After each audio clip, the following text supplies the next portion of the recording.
রহমতুল লিল আলামিন নবী, রহমতুল লিল আলামিন নবী, কোরআনে প্রমাণ। আশিক বিনে কে বুঝিবে আমার দয়াল নবীর শান, উম্মত বিনে কে বুঝিবে আমার দয়াল নবীর শান। ঠিক কিনা বলেন? নবী আমার মদিনারি বলবো,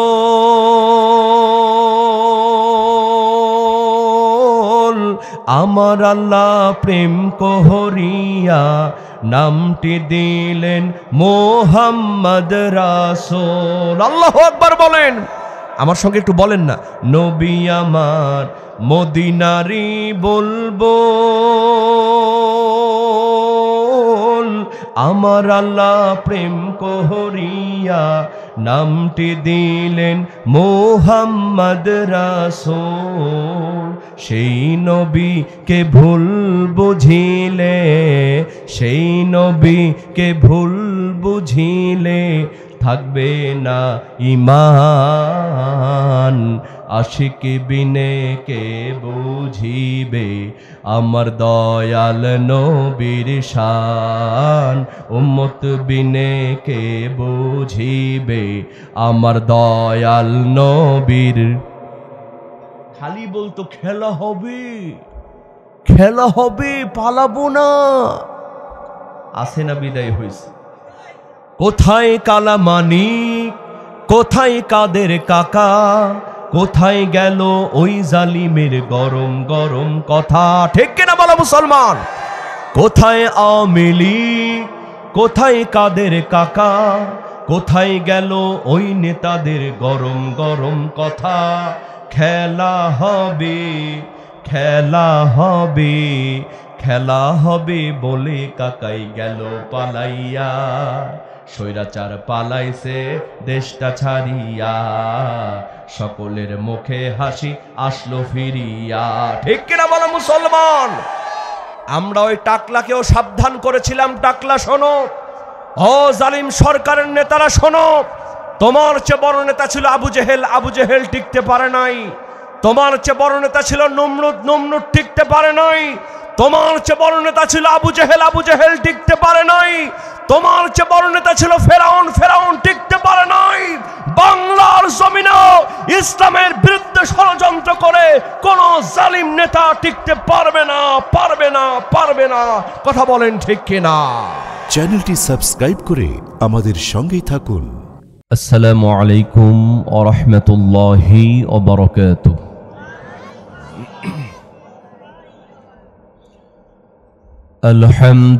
আলহামদুলিল্লাহ, আলহামদুলিল্লাহি নাহমাদুহু ওয়া নাস্তাঈনুহু ওয়া নাস্তাগফিরুহু ওয়া নু'মিনু বিহি ওয়া নাতাওয়াক্কালু আলাইহি ওয়া নাউযু বিল্লাহি মিন শুরুরি আনফুসিনা ওয়া মিন সাইয়্যাতি আ'মালিনা। মান ইয়াহদিহিল্লাহু ফালা মুদিল্লা লাহু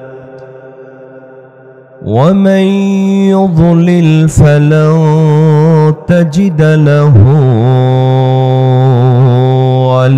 ওয়ালিয়্যান মুরশিদা।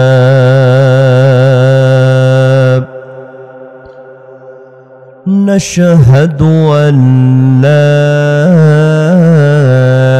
ইলাহা ইল্লাল্লাহু ওয়াহদাহু লা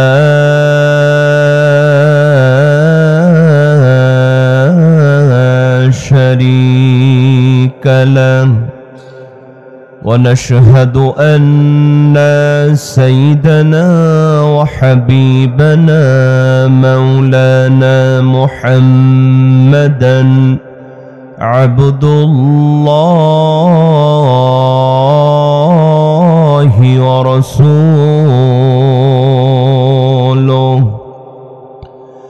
الذي أرسله بالحق بشيرا ونذيرا وداعيا إلى الله بإذنه وسراجا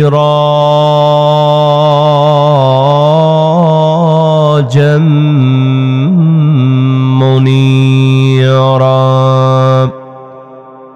فقد قال الله تعالى في كلامه المجيد وفرقانه الحميد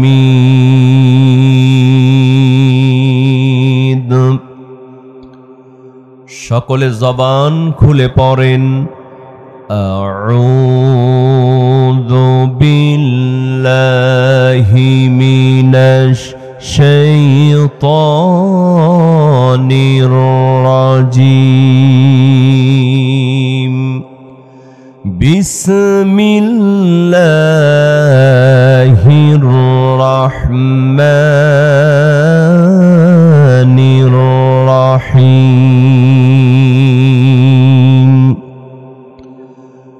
ওয়ালা তাহিনু ওয়ালা তাহজানু وأنتم الأعلون إن كنتم مؤمنين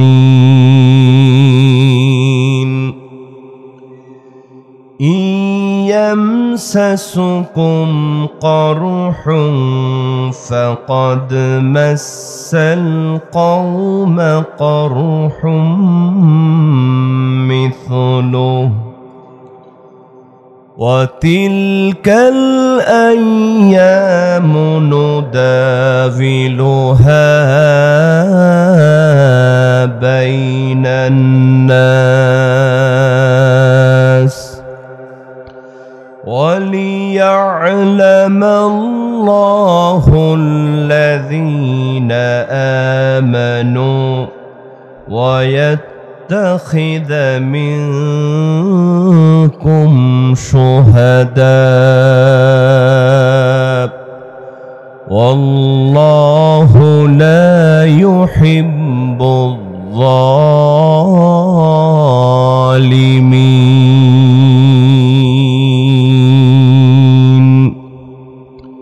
আমি আজকে আপনাদের সামনে পবিত্র আল কোরআনুল কারীমের একটি গুরুত্বপূর্ণ সূরা, সূরার নাম হলো সূরা আল ইমরান। জোরে বলেন নাম কি? সূরা আল ইমরান।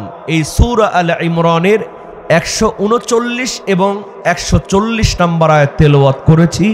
খুব অল্প সময়ে আলোচনা করব। সবাইকে শুনতে রাজি আছেন? শেষ পর্যন্ত সবাই থাকতে রাজি আছেন? কারা কারা রাজি নাই দুহাত তুলে দেখান।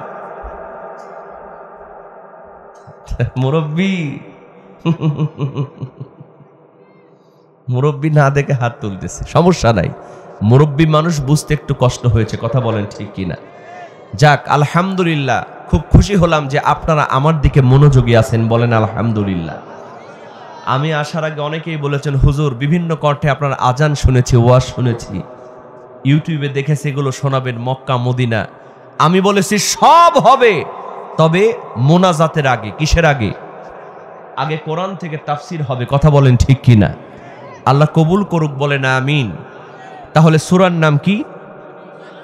সূরা আল ইমরান। আয়াত নাম্বার কত? 139 এবং 140।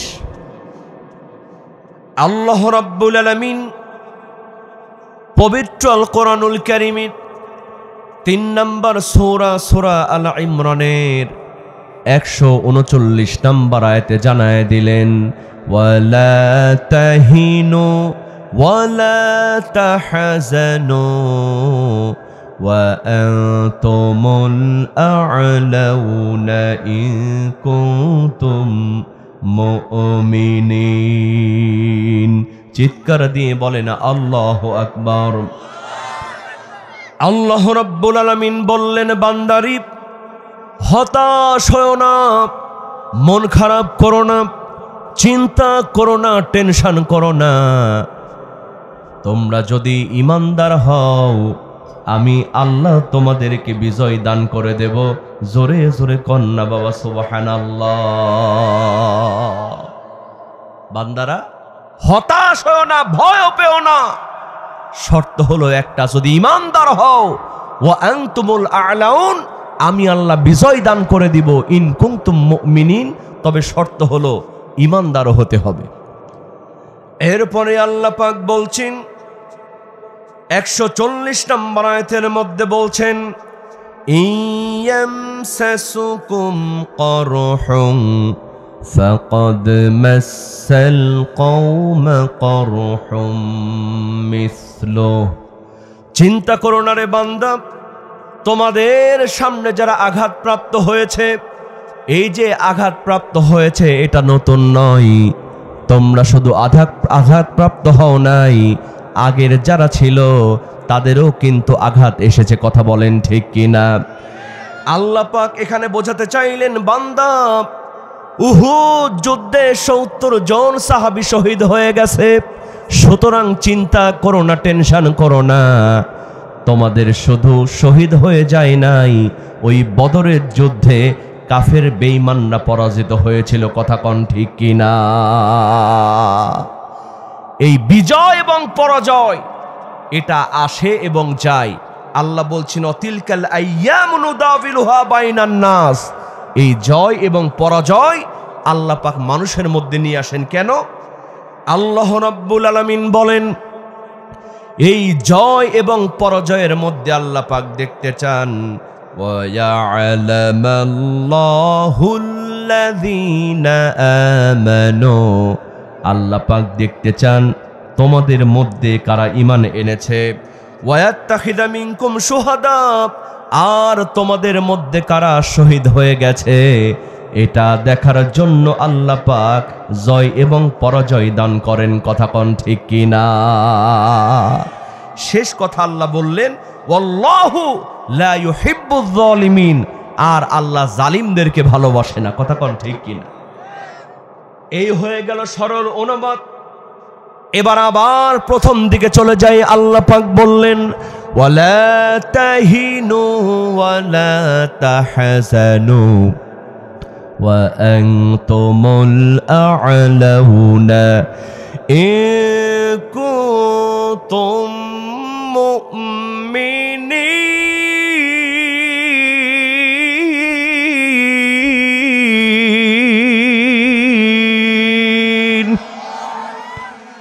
আল্লাহ পাক বললেন, বান্দারে চিন্তা করো না, হতাশ হয়েও না, ভয় পেও না।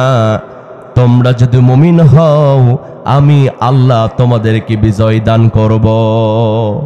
আমার ভাইয়েরা, এবার আসুন, আল্লাহ পাক যে মুমিনদেরকে বিজয় দান করেছেন এর বাস্তব উদাহরণ আমাদের সামনে আছে না নাই?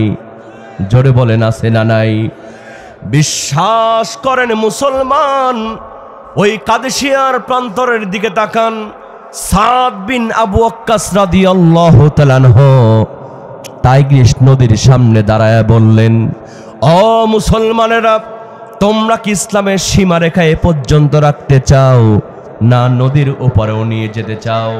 সমস্বরে মুসলমানেরা বলল, আমরা ইসলামের সীমারেখা নদীর ওপারেও নিয়ে যেতে চাই। জোরে কোন সুবহানাল্লাহ।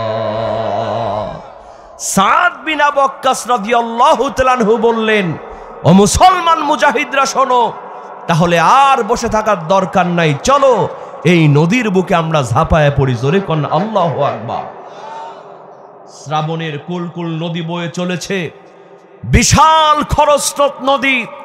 এই নদীর বুকে 60,000 মুসলমান সৈন্য নিয়া হযরতে সাদ বিন আবু ওয়াক্কাস রাদিয়াল্লাহু তাআলা আনহু নদীর বুকে ঝাঁপায় পড়েছিলেন। জোরে কোন সুবহানাল্লাহ। কাফের বেঈমানরা সমস্ত নৌকাগুলি পুড়িয়ে দিয়েছিল।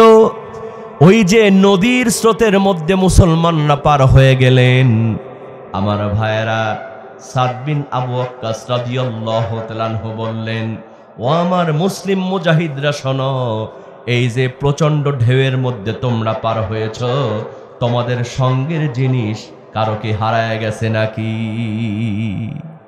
সুবহানাল্লাহ। বাড়িতে গিয়ে বলে, গভীর রজনীতে এই যে তোমরা সাগর পাড়ি দিয়েছ, দেখো তো, পরীক্ষা করো তোমাদের সবার জিনিসপত্র ঠিক আছে কিনা। একজন মুজাহিদ বললেন, ও কমান্ডার, আমার সঙ্গে একটা পানি খাওয়ার বাটি ছিল, একটা পাত্র ছিল, এই পাত্রটা আমি দেখতেছি না, বুঝি স্রোতের মধ্যে হারায় গেছে। সাদ বিন আবু ওয়াক্কাস রাদিয়াল্লাহু তাআলা আনহু বললেন, না না, আমরা ঈমানের পরীক্ষা দিয়েছি, আল্লাহ পাক আমাদেরকে হতাশ করবেন না। নদীর স্রোত মুজাহিদের জিনিস খেতে পারবে না, একটু অপেক্ষা করো, ওই নদীর স্রোত তোমার পাত্রটা ফিরাইয়া দেবে। কিছুক্ষণের মধ্যে দেখা গেল ঢেউয়ের সঙ্গে সঙ্গে কি যেন একটা পাত্রের মতো ভেসে আসতেছে। সুবহানাল্লাহ কবেন না। সাদ বিন আবি ওয়াক্কাস রাদিয়াল্লাহু তাআলা আনহু বললেন, ও আমার মুসলিম মুজাহিদ, দেখো তো, ওই যে পাত্রটা ভেসে আসতেছে, এই পাত্রটা তোমার পাত্র কিনা। কাছাকাছি যখন চলে আসলো, বলল, কমান্ডার, এই পাত্রটি আমার। জোরে কোন সুবহানাল্লাহ, জোরে কোন সুবহানাল্লাহ। তারা যখন সেই আফ্রিকার ভূখণ্ডে প্রবেশ করলেন, তাদেরকে থাকতে দেয়া হলো জঙ্গলের মধ্যে। কোথায়? জঙ্গলের মধ্যে একটা মঞ্চ তৈরি করলেন। সাদ বিন আবু ওয়াক্কাস রাদিয়াল্লাহু তাআলা আনহু ওই বনের হিংস্র প্রাণীদেরকে বললেন, ও বনের হিংস্র প্রাণীরা শোনো, আমরা হলাম রাসূলুল্লাহ সাল্লাল্লাহু আলাইহি ওয়াসাল্লামের সাহাবী। ও বনের হিংস্র প্রাণীরা শোনো, আজকে রাত এখানে আমরা থাকবো, খবরদার তোমরা আমাদের সামনে শোনা, তোমরা যদি আমাদের বিপদের কারণ হও, আমাদের সামনে আসো। ফারজিউ ইন্না নাজিলুনা ওমান ওয়াজাদনা বাদাহু মা কতালনা। ও বনের হিংস্র প্রাণীরা শোনো, তোমরা যদি আমাদের সামনে একবার পড়ে যাও, তোমাদের সঙ্গে ফায়সালা হবে, তরবারি দিয়া তোমাদেরকে ছাড় দেয়া হবে না। আফ্রিকার কাফেরেরা বললে, মুসলমানরা পাগল হয়ে গেল নাকি? এদের মাথা কি নষ্ট হয়ে গেছে? বনের হিংস্র প্রাণীরা কি মানুষের কথা শোনে? কিন্তু ইতিহাস সাক্ষী, মুসলমান ওই সাদ বিন আবু ওয়াক্কাস রাদিয়াল্লাহু তাআলা আনহুর ঘোষণার পরে দেখা গেল বাঘের লাইনে বাঘ, সিংহের লাইনে সিংহ, সাপের লাইনে সাপ, সমস্ত হিংস্র প্রাণীগুলা তাদের বান্ডা বাচ্চা মুখে করে নিয়ে জঙ্গল ছেড়ে পালিয়ে গিয়েছে। জোরে কোন সুবহানাল্লাহ। ইসলামের বিজয় দান করেছেন আল্লাহ। একটাই কারণ ছিল, ওরা ছিল ঈমানদার। ওরা কি? আল্লাহ পাক সেই কথাটি বলছেন, বান্দা চিন্তা করো না, হতাশ হয়ো না, তোমরা যদি ঈমানদার হও, আমি আল্লাহ তোমাদেরকে বিজয় দান করে দেব। আমার ভাইয়েরা বলেন তো, এখন ঈমানদার হওয়া সহজ না কঠিন? আমাদের দেশে এক শ্রেণীর নামধারী ঈমানদার আছে, ওরা বড় বড় আলেম নামের জালেম। কথা কোন ঠিক কিনা? যেদিকেই বৃষ্টি হয় ওদিকেই ছাতা ধরে।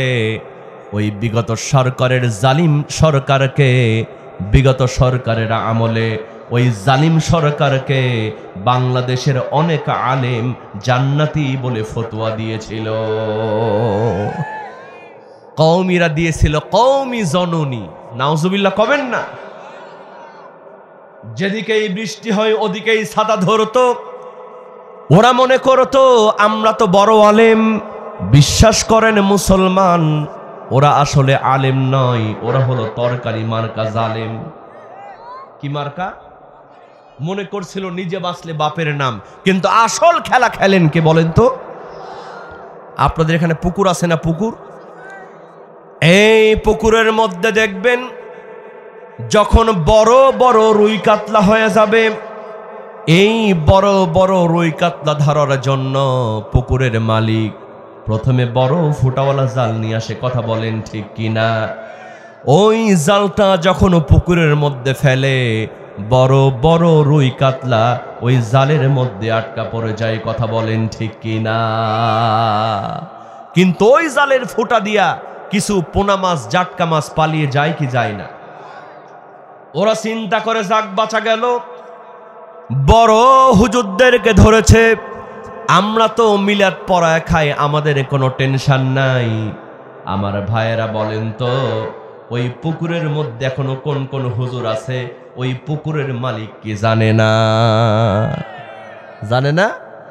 এর কয়েকদিন পরে আরেকটু ছোট ফুটাওয়ালা জাল নিয়ে আসে, এমন করে ছেঁচা মারে সব পোনা জাটকাগুলি জালের মধ্যে আটকা পড়ে যায়, কিন্তু ওই জালের ফুটা দিয়া কিছু পুঁটি মাছ ডার্কি মাছ পালিয়ে যায় কি যায় না।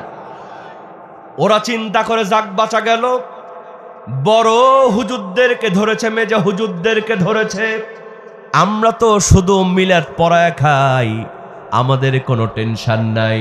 আমার ভাইয়েরা বলেন তো, ওই পুকুরের মধ্যে এখনো কোন কোন হুজুর আছে ওই পুকুরের মালিক জানে কি জানে না? এর কয়েকদিন পরে আমাদের রাজশাহী অঞ্চলে বলে কারেন্ট জাল, এদিকে কি বলে?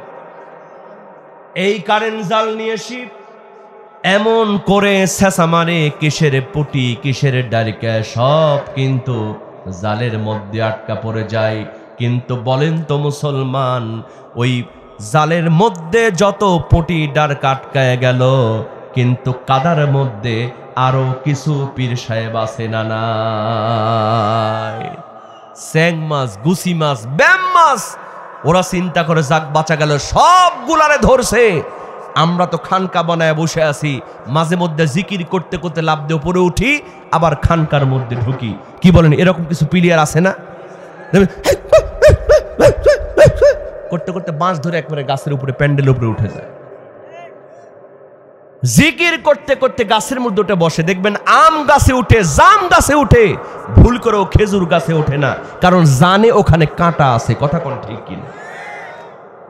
তো এই পুকুরের মধ্যে যে পীর সাহেব গুলো আছে কাদার মধ্যে, ওরা চিন্তা করে আমরা তো খানকা বানায় বসে আছি, মাঝে মধ্যে জিকির করতে করতে উপরে উঠি, আবার খানকার মধ্যে ঢুকি, যা হয় হোক, নিজে বাঁচলে বাপের নাম, আমাদের কিচ্ছু হবে না। কথা কোন ঠিক কিনা? মালিক কি জানে না কাদার মধ্যে এখনো কোন কোন পীর আছে? এর কয়েকদিন পরে পানি একটু ছেঁচা দিয়া, যেমন গ্যাসের ট্যাবলেট পুকুরে মারে, গ্যাস মারা দেখছেন? এই গ্যাসের ট্যাবলেট যখন পুকুরে মারে, কিসের স্যাং কিসের ব্যাম, মুহূর্তের মধ্যেই সব সিট পটাং হয়া পানির উপরে ভাসতে থাকে। আসল সাইজ করবেন তিনি কে? জোরে বলেন কে? জালিম সরকার পালালো, এই রকম তেলতেলে গোয়ারদার জালিম আলেম ওই বাইতুল মুকাররমের খতিব পালায় গেল। কথা কোন ঠিক কি? আরে ভাই, তোরে তো ধরে নাই, তুই পালালি কেন? ও জানে যে উনিও যেই কায়দায় আমিও সেই কায়দায়। কথা কোন ঠিক কিনা? উনিও যেই জলের মাছ আমিও সেই জলের মাছ, সুতরাং আর বাঁচার উপায় নাই, বাইতুল মুকাররমের ক্ষতি পালায় গেছে। নাউজুবিল্লাহ কবেন না? গভীর মনোযোগ মুসলমান, আবার দেখেন বাংলাদেশে এমন আলেমও আছে যারা নিজের জীবনটা দিয়েছে, বাতিলের সামনে মাথা নত করে নাই। 40 বছর তাফসীর করেছেন নন্দিত মুফাসসির আল্লামা সাঈদী। তিনি যদি চাইতেন এই বাংলাদেশের ঢাকা শহরে 10 তলা বিল্ডিং বানাতে পারতেন। কথা কোন ঠিক কি? ওয়াজ করে আপনি কয় টাকা দেন? আল্লামা সাঈদী সাহেব যদি টাকা চুক্তি করতেন, তাহলে বেশি না 1 বছরের টাকা দিয়ে, 1 সিজনের টাকা দিয়া ঢাকা শহরে কয়েকটা বিল্ডিং বানাতে পারতেন। কথা কোন ঠিক কিনা? বাজান, ইমানদার হওয়া এত সহজ নয়। আল্লামা সাঈদী সাহেব যদি চাইতেন এই বাংলাদেশের বড় বড় ব্যবসায়ী হতে পারতেন, কিন্তু শুধুমাত্র ইমানের পথে থাকার জন্য, কোরআনের হক কথা বলার জন্য তিনি নিজের জীবন বিসর্জন দিয়েছেন, বাতিলের সামনে মাথা নত করে নাই। কারণ আল্লাহর নবীজি বলেছেন, ইমানদারদের জন্য দুনিয়াটা হলো জেলখানা। কি খানা? আর কাফের বেঈমানদের জন্য হলো জান্নাত খানা। আমার ভাইয়েরা, ইমানদার হওয়া এত সহজ নয়, কারণ আপনি যদি ইমানদার হতে যান, আপনার বিরুদ্ধে হামলা আসবে, মামলা আসবে। কথা কোন ঠিক কিনা? গভীর মনোযোগ মুসলমান, আমাদের সমাজে এমন কিছু মুসল্লি আছে, ওরা চায়ের স্টলে বসে চা খায় আর বলে হুজুর অন্যায় করেছে এজন্য ধরছে। নাউজুবিল্লাহ কবেন না? হুজুর অন্যায় না করলে এমনি ধরছে। এরকম মুরব্বী আছে না নাই? ওরা দেখবেন চিনি ছাড়া চা খায়, যেখানে যেদিকে বৃষ্টি হয় ওদিকেই ছাতা ধরে ভোটটা ওইদিকেই দেয়। কথা কোন ঠিক কিনা? বিশ্বাস করেন মুসলমান, আপনার চিন্তা হলো হুজুররা অন্যায় করেছে জন্য ধরেছে। তাহলে বলেন তো মুসলমান, আমাদের নবী, বিশ্ব নবী মুহাম্মদুর রাসূলুল্লাহ সাল্লাল্লাহু আলাইহি ওয়াসাল্লাম তার জীবনে তিনি কি কোনো অন্যায় করেছেন? তিনি মিথ্যাবাদী ছিলেন? তার চরিত্রের মধ্যে কোনো কালো অধ্যায় ছিল? আমার ভাইয়ের, আল্লাহর নবীজির চরিত্রের সনদ দিয়েছেন কে? আপনার আমার চরিত্রের সনদ দিয়েছেন কে? আল্লাহ দিয়েছে। আপনার আমার চরিত্রের সনদ দিয়েছেন এলাকার মেম্বার, চেয়ারম্যান। কথা বলেন ঠিক কি না? একজন হাজী সাহেব মানুষ, একজন হুজুর মানুষ, মুরব্বী মানুষ চেয়ারম্যান সাহেবের কাছে গিয়ে যদি বলে, চেয়ারম্যান সাহেব আমাকে একটা চরিত্রের সনদ দিয়া দেন, চেয়ারম্যান সাহেব বলবেন যাও তোমার চরিত্র ভালো। এর কয়েকদিন পরে এলাকার একজন হিরোইন খোর, এলাকার একজন মদখোর, ইয়াবাখোর চেয়ারম্যান সাহেবের কাছে গিয়ে যদি বলে, চেয়ারম্যান সাহেব আমাকে একটা চরিত্রের সনদ দিয়া দেন, চেয়ারম্যান সাহেব বলবেন যাও তোমার চরিত্র ভালো। কারণ আগামী নির্বাচনে ওই মদখোরের ভোটটাও তার দরকার আছে না নাই? কিন্তু মুসলমান, আমার নবীজিকে দুনিয়ার কোন প্রধানমন্ত্রী সনদ দেয় নাই, দুনিয়ার কোন চেয়ারম্যান মেম্বার চরিত্রের সনদ দেয় নাই। আমার নবীজিকে স্বয়ং আল্লাহ পাক সনদ দিয়া বলছেন, ওয়া ইন্নাকা লাআলা খুলুকিন আযীম।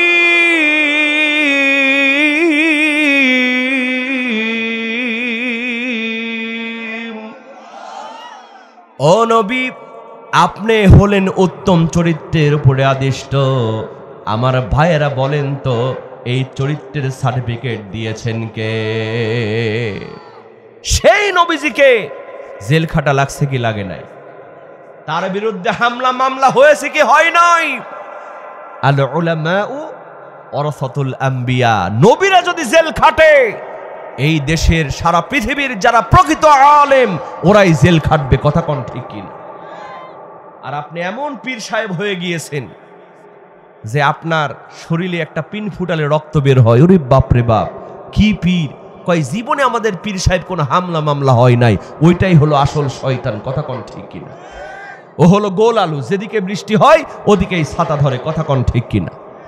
যে যখন ক্ষমতায় আসে তার তাবেদারি করে, এজন্য তার বিরুদ্ধে হামলাও নাই মামলাও নাই। কথা কোন ঠিক কিনা?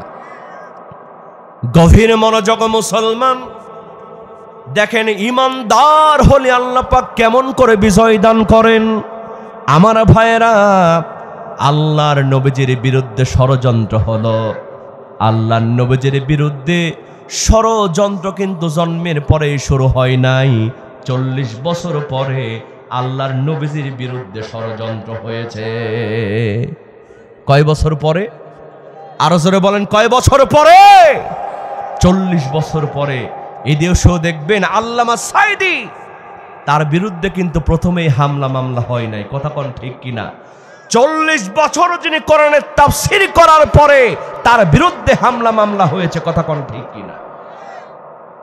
একটু গভীর মনোযোগ দিয়ে ওয়াজটা বোঝার চেষ্টা করবেন।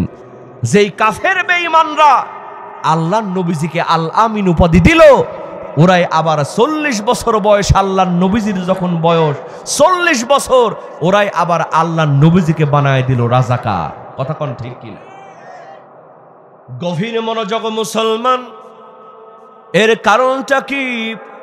আল্লাহর নবীজি কোরআনের কথা যখন বলতে শুরু করলেন, আল্লাহর নবীজি যখন প্রকাশ্যে দাওয়াত দিতে আরম্ভ করলেন, জিহাদের ডাক যখন দিলেন, আবু জেহেল, আবু লাহাব, উতবা, সাইবা চিন্তা করলো সর্বনাশ, মুহাম্মদ যেভাবে কোরআনের কথা বলতেছে। এভাবে কোরআনের কথা যদি বলতে থাকে তাহলে আমি আবু জেহেল্লার কিন্তু গদি টিকবে না। কি টিকবে না? আরো জোরে বলেন, কি টিকবে না? আবু জেহেল গদি বাঁচানোর জন্য 2টা ষড়যন্ত্র করেছিল। কয়টা ষড়যন্ত্র? আমার ভাইয়েরা, এই ওয়াজগুলো যদি আপনারা না বোঝেন আপনি ধৈর্য ধারণ করতে পারবেন না, আপনি হতাশ হয়ে যাবেন। কারণ ইতিহাস আপনাকে জানতে হবে, বুঝতে হবে। আল্লাহর নবী যখন দাওয়াতি কাজ শুরু করলেন, আবু জেহেল্লা শুধুমাত্র গদি বাঁচানোর কারণে ষড়যন্ত্র করেছিল কয়টা? জোরে বলেন, কয়টা ষড়যন্ত্র করেছিল? 1 নাম্বার ষড়যন্ত্র ছিল আবু জেহেল, আবু লাহাব, উতবা, সাইবা চক্রান্ত করলো। মুহাম্মদ যেভাবে কোরআনের কথা বলছে, এই কোরআনের কথা মানুষ শুনে মানুষ ইসলামের ছায়াতলে প্রবেশ করছে। সুতরাং মুহাম্মাদের বিরুদ্ধে প্রথম ষড়যন্ত্র হলো ওই কোরআনের কথা তাকে আর বলতে দেয়া যাবে না। দেখবেন আমাদের দেশেও গান হলো, কনসার্ট হলো, কত যাত্রার প্যান্ডেল হলো, কোনো বাধা নাই, কিন্তু কোরআনের মাহফিলে 144 ধারা জারি করেছিল। কথা কোন ঠিক কিনা? এই সুন্নাহ কিন্তু নতুন নয়, এটা ছিল আবু জেহেলের সুন্নাহ। কথা কোন ঠিক কিনা? এটা কার সুন্নাহ? আবু জেহেল প্ল্যান করেছিল কোরআন শুনতে দেয়া যাবে না। আমার ভাইয়েরা ষড়যন্ত্র করে আইন তৈরি করেছিল। আল্লাহ পাক সেই আইনটা পবিত্র আল কোরআনুল কারীমের মধ্যে কোট করে দিয়েছেন না দেন নাই? আবু জেহেল আইন তৈরি করেছিল, وقال الذين كفروا لا تسمعوا لهذا القرآن والغوا فيه لعلكم তাগলিবুন। চিৎকার দিয়ে বলেন আল্লাহু আকবার। আবু জেহেল কেন আইন তৈরি করেছিল? আবু জেহেল, আবু লাহাব, উতবা, সাইবা চিন্তা করলো, এই যে মুহাম্মদ এত সুন্দর সুন্দর কথা বলে, এই কথা সে কি নিজে নিজে বানায় না সত্যি আল্লাহর পক্ষ থেকে আসে? এটা দেখার জন্য আবু জেহেল, আবু লাহাব, উতবা, সাইবা আল্লাহ নবীজির বাড়ির দিকে গভীর রজনীতে চলে যেত। 4 কোণায় দাঁড়িয়ে 4 জন কাফের শুনতো কোরআন। আল্লাহ নবীজি সুন্দর করে কোরআন তেলাওয়াত করতেন। আবু জেহেল, আবু লাহাব মনে করতো একটু শুনে তারপর বাড়ি চলে যাব। আমার ভাইরা, এই রকম করতে করতে সারা রাত পার হয়ে যেত।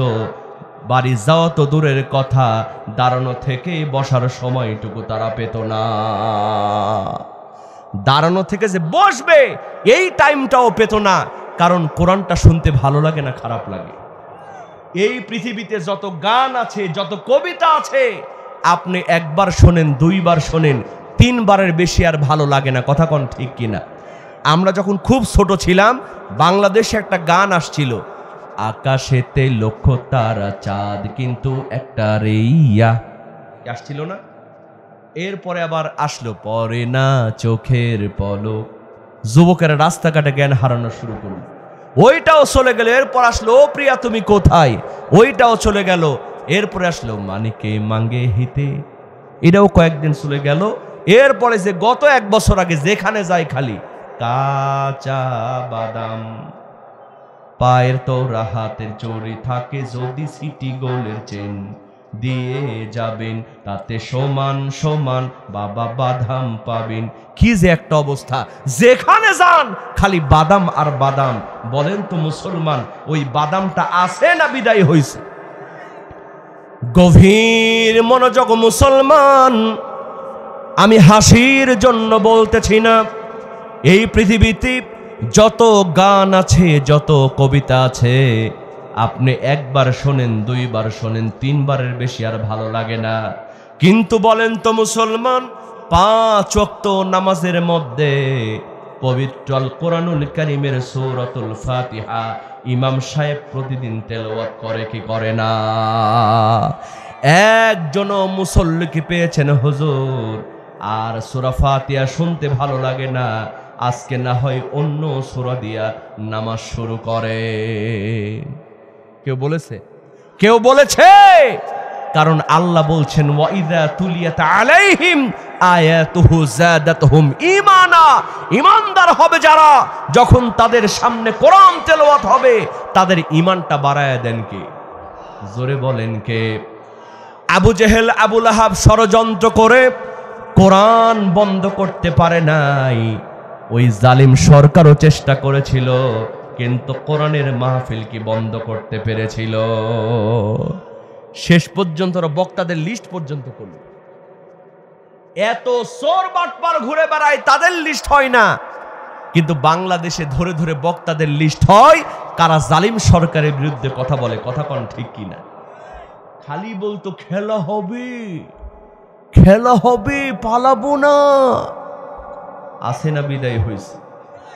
কোথায় কালা মানিক, কোথায় কাদের কাকা, কোথায় গেল ওই জালিমের গরম গরম কথা? ঠিক কিনা বলো মুসলমান? কোথায় আওয়ামী লীগ, কোথায় কাদের কাকা, কোথায় গেল ওই নেতাদের গরম গরম কথা? খেলা হবে, খেলা হবে, খেলা হবে বলে কাকাই গেল পালাইয়া, স্বৈরাচার পালাইছে দেশটা ছাড়িয়া, সকলের মুখে হাসি আসলো ফিরিয়া। ঠিক কিনা বলো মুসলমান? আমরা ওই টাকলাকেও সাবধান করেছিলাম, টাকলা শোনো, ও জালিম সরকারের নেতারা শোনো, তোমার চেয়ে বড় নেতা ছিল আবু জেহেল, আবু জেহেল টিকতে পারে নাই। তোমার চেয়ে বড় নেতা ছিল নমরুদ, নমরুদ টিকতে পারে নাই।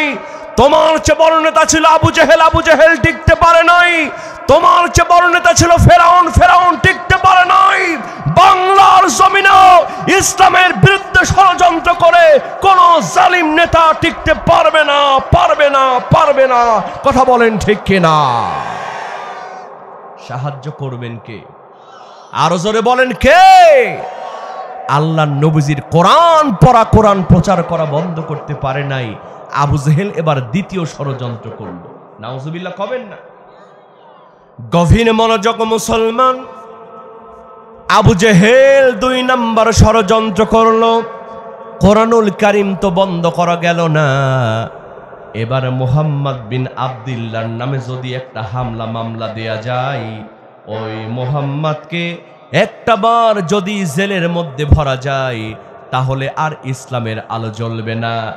এই সিদ্ধান্ত নিয়ে আবু জেহেল, আবু লাহাব, উতবা, সাইবা ওরা বলল, চলো আমরা একটা ট্রাইব্যুনাল গঠন করি, আমরা একটা বিচার কার্য তৈরি করি, এই বিচার কার্যের মধ্যে মুহাম্মাদের একটা বিচার করে ফেলি।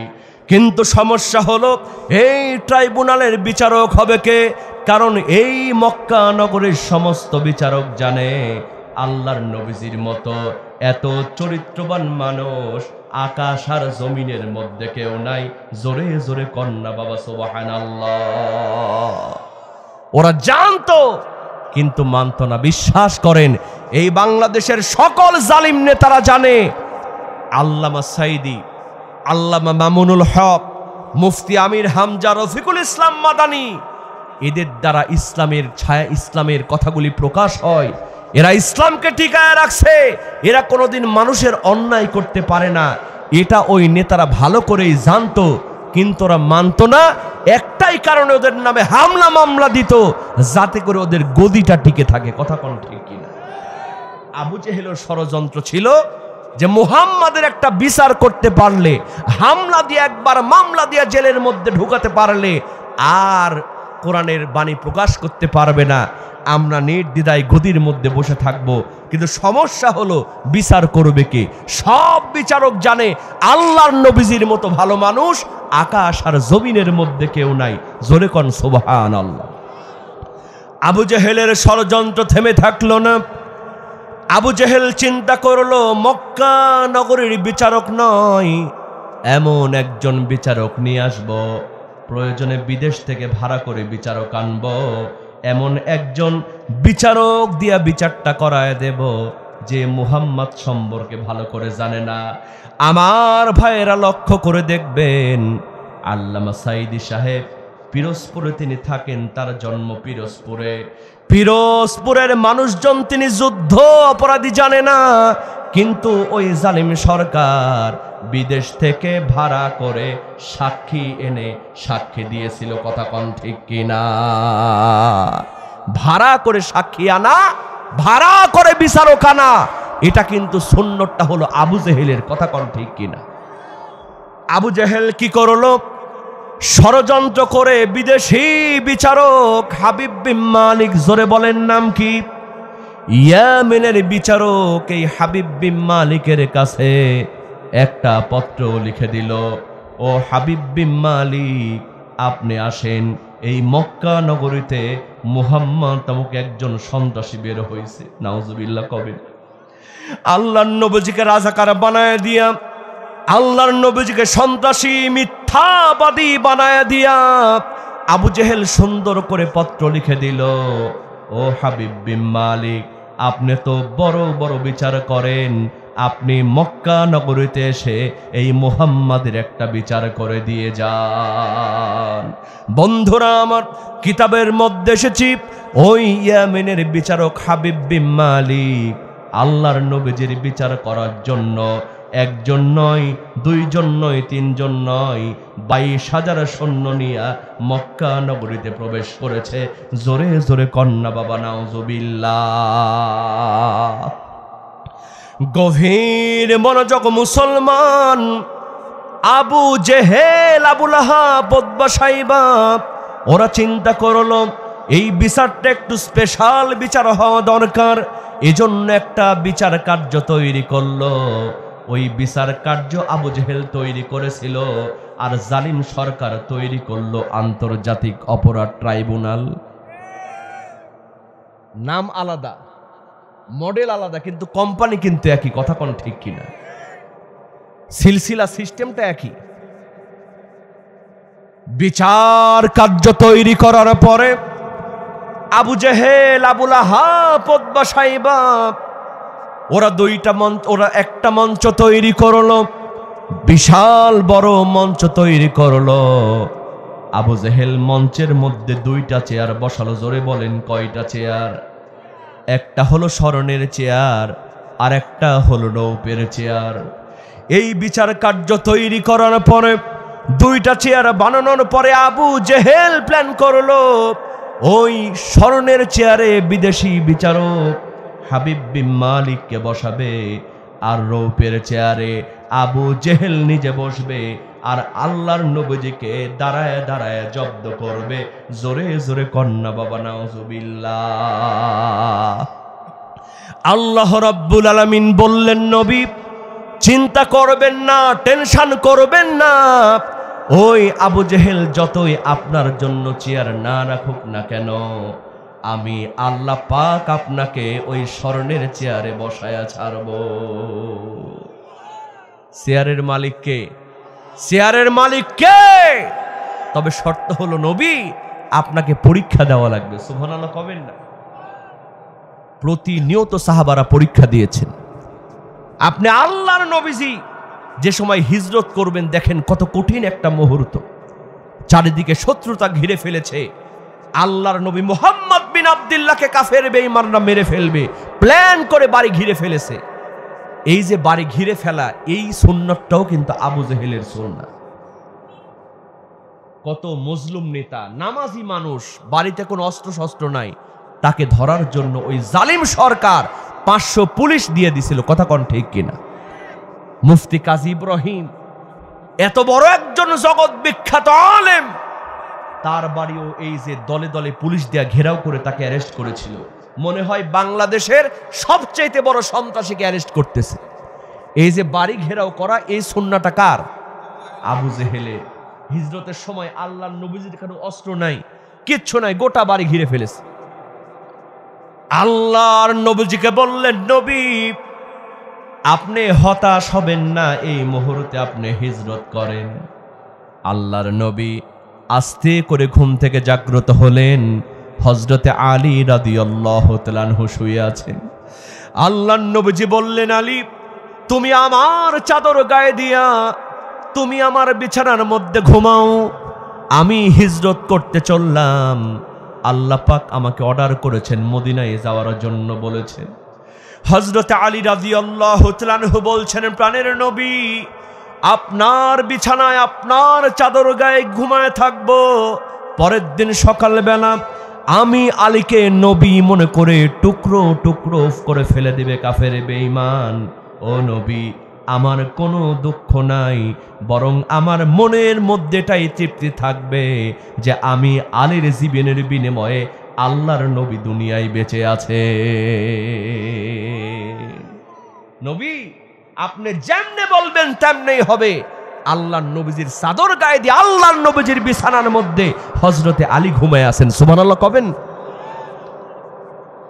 আর আজকে বম ফাটা তো দূরে, একটা ককটেল ফুটলে অনেক আছে এমন ঝাইরা দৌড় দেয়, মনে হয় জীবনে এরকম দৌড় দেয় না। বাজান, এত সহজ না ইমানদার হওয়া।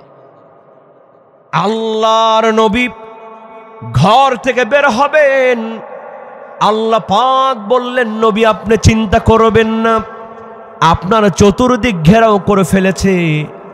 আপনি এক মুষ্টি বালু নেন, আর বালুগুলা আপনি কাফের বেঈমানদের দিকে ছুড়ে দেন। আল্লাহর নবী বালুগুলা যখন হাতের মধ্যে দিলেন, হাতের মধ্যে নিয়া বালুগুলো যখন ছুঁড়ে মারলেন, আমার ভাইয়েরা বলেন তো, আল্লাহ নবীজি একদিকে বালুগুলি ছুঁড়েছেন, আর চতুর্দিকে বালুগুলি কাফেরদের চোখে দেওয়ার দায়িত্ব কে নিয়েছিলেন? আল্লাহ রাব্বুল আলামিন পরবর্তীতে বলেন, ওয়ামা রামাইতা ইয রামাইতা ওয়ালাকিন্নাল্লাহা রামা। ও নবী, আপনি তো শুধু বালুগুলি নিক্ষেপ করেছিলেন, আর আপনার বালুগুলা কাফের বেঈমানদের চোখে দেওয়ার দায়িত্ব আমি আল্লাহ রাব্বুল আলামিন নিয়েছিলাম।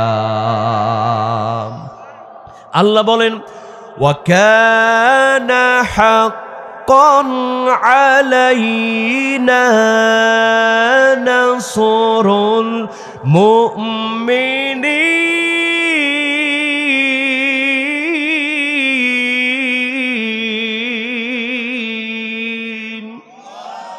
আল্লাহ পাক বলেন, ইমানদাররা যখন আমার উপরে ভরসা করে, আমি আল্লাহ পাক তাদেরকে সাহায্যের জন্য যথেষ্ট হয়ে যায়। আল্লাহ নবীজি ঘর থেকে বের হয়ে চলে গেলেন আবু বকর রাদিয়াল্লাহু তাআলা আনহু জলিলুল কদর সাহাবীর বাড়িতে। সুবহানাল্লাহ কোন। একটা ডাক দিলেন আবু বকর, সঙ্গে সঙ্গে দরজা খুলে গেল। আল্লাহর নবী অবাক হয়ে বলতেছেন, আবু বকর, গভীর রাতে তোমার বাড়িতে আসলাম, আমি তো আগের দিন তোমারে বলি নাই আজকে আসবো, তুমি কি রাতের বেলা ঘুমাও না? একটা ডাক দিলাম, সঙ্গে সঙ্গে দরজা খুলে দিলাম, লাব্বাইক ওয়া সাদাইক বলে সামনে চলে আসলা। আবু বকর, তুমি কি রাতের বেলা ঘুমাও নাই? হযরত আবু বকর রাদিয়াল্লাহু তাআলা আনহু চোখের পানি ছেড়ে দিয়ে বলছেন, নবী, আপনি বেশ কিছুদিন আগে বলেছিলেন কোনো এক রাতে আমারে নিয়ে হিজরত করবেন।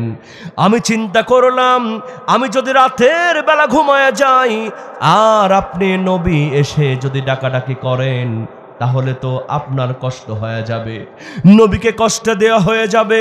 এই চিন্তা করে ওই দিনের পর থেকে আমি রাতের বেলা ঘুমাই না, দরজায় হিলানা দিয়ে দাঁড়ায়া দাঁড়ায়া আমি নবীর জন্য অপেক্ষা করি। ইমানদার হয় তো সহজ।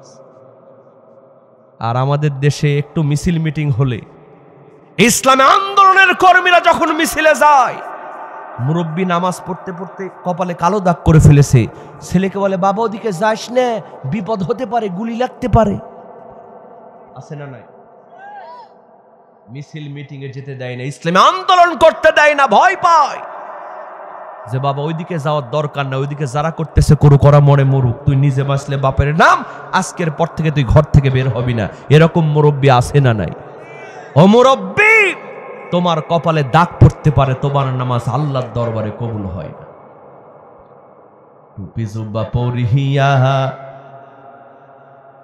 টুপি জুব্বা পরিহিয়া আত সুরমা মাখাইয়া তুমি এসে বসলে চাচা জালসায়, সব কিছু কি মেলে জুব্বাই চাচারে, সব কিছু কি মেলে জুব্বাই, কথা কন ঠিক কিনা? আবু বকর রাদিয়াল্লাহু তাআলাকে সঙ্গে করে নিয়ে আল্লাহর নবীজি চলে গেলেন। আপনারা সবাই জানেন, মূল মেসেজটা আমি দিতে চাই। সেই যে জাবালে সুরের মধ্যে চলে গেলেন, জাবালে সুরের মধ্যে যখন ঢুকতে যাবেন, আবু বকর রাদিয়াল্লাহু তাআলা আনহু বললেন, নবী, জীবনের চেয়ে আপনাকে বেশি ভালোবাসি, আপনি আগে ভিতরে যাবেন না, আমি আগে ভিতরে প্রবেশ করি। গুহার মধ্যে সাপ বিচ্ছু থাকতে পারে, যদি কোনো সাপ বিচ্ছু কামড় দেয়, আমি আবু বকর কাকে কামড় দিক, আল্লাহর নবী সুস্থ থেকে থাকো। হযরত আবু বকর রাদিয়াল্লাহু তাআলা আনহু আল্লাহর নবীজি দুজনে একসঙ্গে যখন প্রবেশ করলেন, আমার ভাইয়েরা দেখেন ইমানদার কাকে বলে। আল্লাহর নবীজি বললেন, আবু বকর, ক্লান্ত পরিশ্রান্ত শরীর, তোমার উরুটা একটু মেলে দাও, আমি একটু তোমার উরুর উপরে মাথা দিয়ে বিশ্রাম নিই। সুবহানাল্লাহ। হযরত আবু বকর রাদিয়াল্লাহু তাআলা আনহু উরুটা এমন ভাবে মেলে দিলেন, ওই গুহার মধ্যে যতগুলো গর্ত ছিল সবগুলা রুমাল গায়ের জামা ছিঁড়ে ছিঁড়ে সবগুলা মুখ বন্ধ করেছেন, কিন্তু সামনের দুইটা বন্ধ করার জন্য কাপড় পান নাই।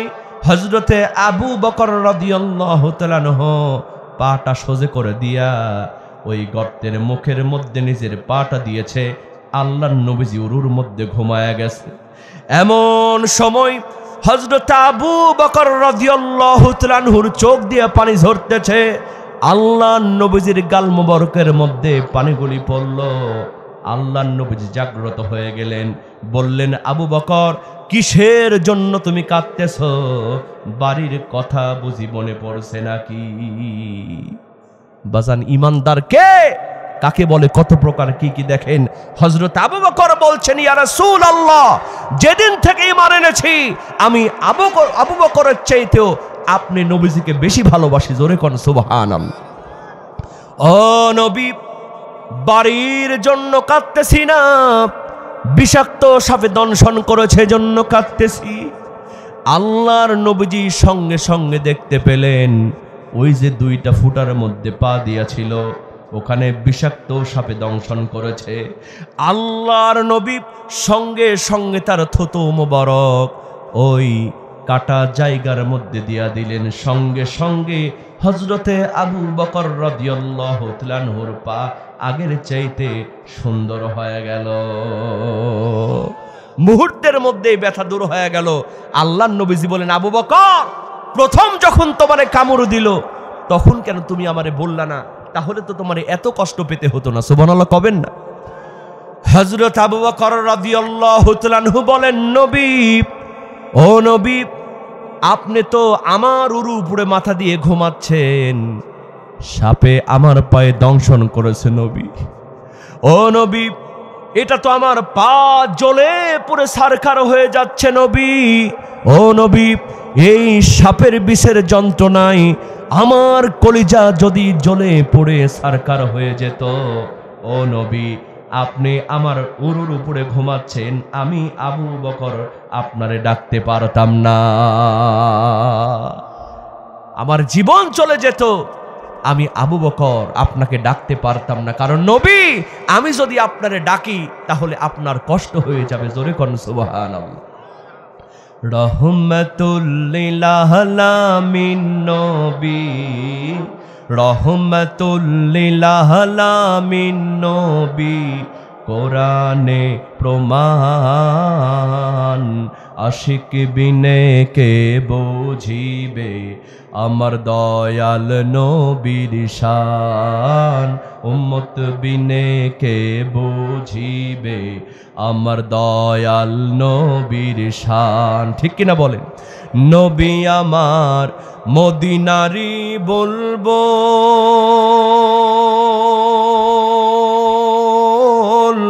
আমার আল্লাহ প্রেম কহরিয়া নামটি দিলেন মোহাম্মদ রাসূল। আল্লাহু আকবার বলেন।